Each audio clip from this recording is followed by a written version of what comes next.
Olá, cumprimento a todos com a paz do Senhor Jesus. Sejam todos bem-vindos. Eu sou o pastor Roberto Gomes e este é o canal O Adorador por Excelência. Hoje nós vamos meditar na Palavra de Deus que se encontra no livro aos Romanos, capítulo 13, versículo 1. Toda alma esteja sujeita às autoridades superiores, porque não há autoridade que não venha de Deus, e as autoridades que há foram ordenadas por Deus. O tema da mensagem: a obediência às autoridades. Sujeitar-se às autoridades superiores. Deus ordena que o cristão obedeça ao Estado, porque este, como instituição, é ordenado e estabelecido por Deus. Deus instituiu o governo, porque neste mundo caído precisamos de leis para nos proteger do caos e da desordem, como consequências naturais do pecado. O governo civil, assim como tudo mais na vida, está sujeito à lei de Deus. Deus estabeleceu o Estado para ser um agente da justiça, para refrear o mal, mediante o castigo do malfeitor e a proteção dos elementos bons da sociedade. O apóstolo Paulo descreve o governo tal como ele deve ser. Quando o governo deixa de exercer a sua devida função, ele já não é ordenado por Deus, nem está cumprindo com o seu propósito. Quando, por exemplo, o Estado exige algo contrário à palavra de Deus, o cristão deve obedecer a Deus mais do que aos homens. É dever de todos os cristãos orarem em favor das autoridades legalmente constituídas. Verso 14. Revestivos do Senhor Jesus Cristo. Devemos ser de tal maneira unidos e identificados com Cristo, que imitemos sua vida como padrão para o nosso viver.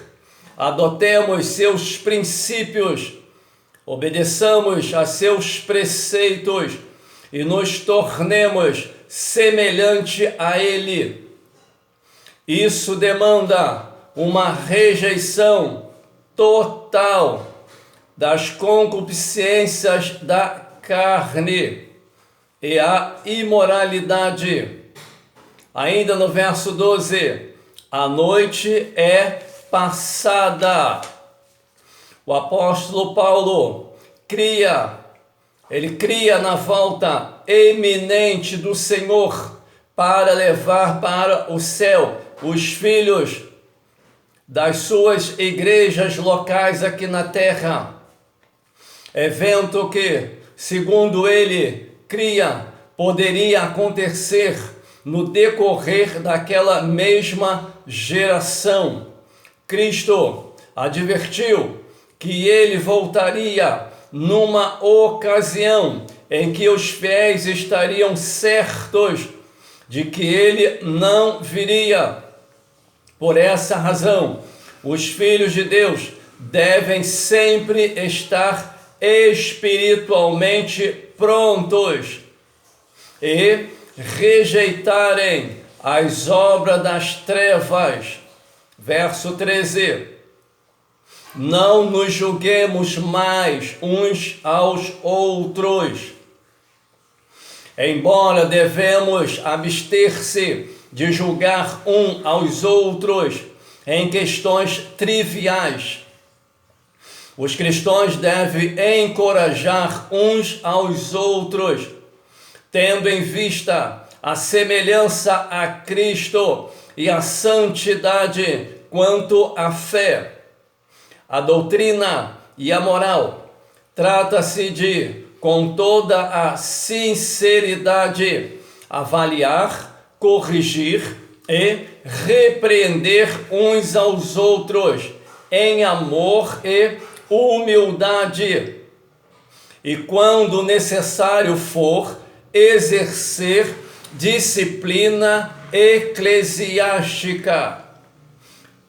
Verso 21.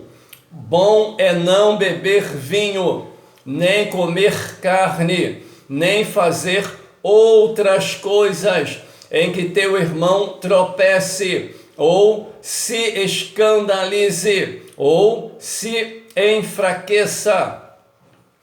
Nem beber vinho. A Bíblia contém duas leis principais para o cristão quanto ao vinho, que incluía o produto da videira, tanto não fermentado quanto o fermentado. A lei da abstinência do vinho, quando fermentado, e inebriante, ou seja, que embriaga. Provérbio 23, 31, 1 Tessalonicenses 5, 6. Segundo, a lei do amor cristão, que leva a pessoa a abster-se daquilo que pode ofender os outros. O apóstolo Paulo afirma que numa sociedade pagã, onde prevalecem as bebidas inebriantes e aquelas que embriagam, é melhor evitar de beber, mesmo os vinhos não fermentados, do que beber algo que possa levar outro cristão a pecar. O uso de vinho não inebriante era tecnicamente inofensivo para alguns crentes, mas podia influenciar os mais fracos a tomar vinho fermentado, expondo assim a embriaguez com os seus danos. Cuidadosamente, essa lei do amor cristão. Capítulo 15, 3. Cristo não agradou a si mesmo, não fazer caso das convicções dos outros, só para agradar a si mesmo, destrói a obra de Deus. Renunciar ao que for preciso para ajudar o próximo, fortalece o reino de Deus.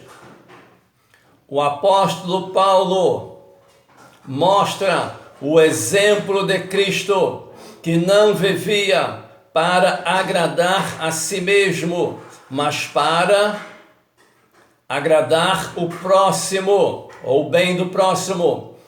Verso 4. Tudo que dantes foi escrito, as escrituras do Antigo Testamento são da máxima importância para a vida espiritual do cristão. A sabedoria, as leis morais de Deus, no tocante a cada aspecto da vida, bem como sua revelação a respeito dele mesmo, da salvação, da vinda de Cristo, são de valor permanente. Verso 17. De sorte que tenho glória, não há mal algum em alguém falar emocionado e alegremente do que Deus está fazendo através de nós, se falarmos com humildade e gratidão a Deus. Não devemos gloriar-nos em meras cifras, mas num ministério que produza a obediência da fé em palavras e ações e que provém de uma obra e manifestações genuínas do Espírito Santo com poder. Verso 29, a plenitude da bênção de Cristo. O ministério do apóstolo Paulo era acompanhado da plenitude da bênção, poder, graça e presença de Cristo. Sempre quando Paulo ministrava, essa bênção era transmitida a outros cristãos. Nós que servimos ao Senhor e às igrejas de Cristo, devemos buscar a mesma plenitude em nossos ministérios. Capítulo 16, versículo 17 e 18. Noteis os que promovem dissensões. No fim da sua carta, o apóstolo Paulo faz uma forte advertência à igreja de Roma, no sentido de estar alerta quanto àqueles que lesam a igreja, corrompendo e distorcendo o ensino bíblico do apóstolo Paulo e dos outros demais apóstolos. Devem notar os promotores da falsa doutrina e desviar-se deles e do seu ministério. Oremos. Senhor Deus e Pai, meu Deus querido, meu Deus amado, quão grande e tremendo és tu, ó Pai.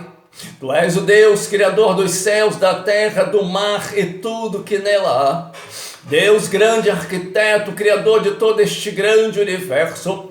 Eu te glorifico, ó Pai, neste momento, na beleza da tua santidade, porque a tua palavra diz que operando Deus, quem impedirá, meu Senhor? Nada nem ninguém pode impedir o teu agir na terra dos viventes. Por isso eu te glorifico, eu te adoro, meu Senhor, porque toda honra, toda glória pertence a ti, meu Pai. Obedecer às autoridades, meu Pai, porque toda autoridade foi constituída por Ti, Senhor. Ensina o Teu povo a ser temente a Ti e obedecer às autoridades, obedecer os pastores, os professores, os líderes, os guias espirituais, obedecer todo aquele que o Senhor colocou acima, Pai, com temor e reverência, meu Pai. Pai, que o Teu nome seja adorado, glorificado, exaltado. Eu repreendo esse espírito de rebelião, de desobediência, Pai.